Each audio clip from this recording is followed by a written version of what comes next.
Дали ќотекот од рајот е излезен? Дали функционира синџирот професор, ученик, родител институции за создавање на здрава клетка во општеството? Кое дете се соочило со поголема травма? Детето сторител на насилство или детето жртва?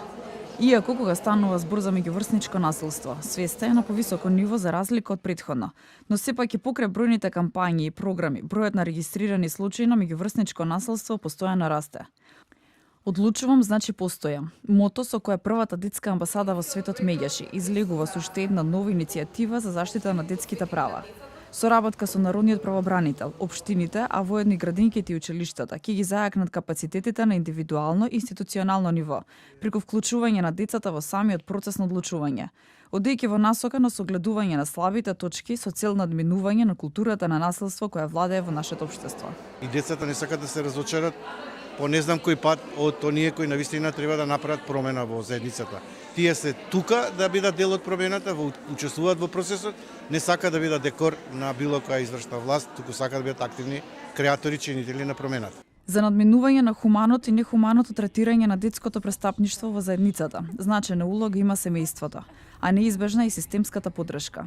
Психолози, професори и ученици во вчерашната дебата на телевизија 24 упатија апел дека возрастните треба почесто да разговараат со децата и да ги исполнуваат нивните потреби, бидејќи на децата не им е потребно да им се исполнуваат само желбите, а да не добиваат поддршка и љубов. И не само подигнување на свеста, туку и присуство на родителот, затоа што децата го гледаат моделот на однесување од нивните родители. Да се приспитат сите родители, старатели, мајка, татко, баба, дедо, било кој, колку во текот на неделата се посветува на своето дете.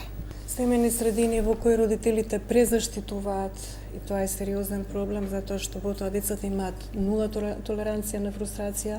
Најчесто од пракса гледаме дека родителите за жал последни дознаваат кога нивното дете е жртва на меѓуврсничко насилство, а први кои знаат се најчесто врсниците. Ние сите зборуваме што е добро, што е лошо, дека треба да разликуваме, но сметам дека никој не спомна за емоционалната интелигенција.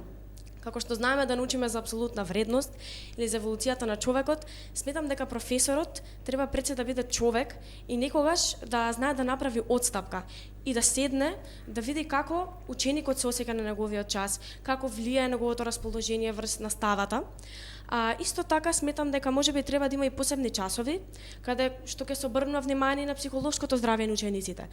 Одговорноста лежи кај сите алки од синџирот. Младите бараат градење на база на вредности, кон која ќе може сите да постапуваат и да ги градат своите односи и комуникација врз основа на таа база.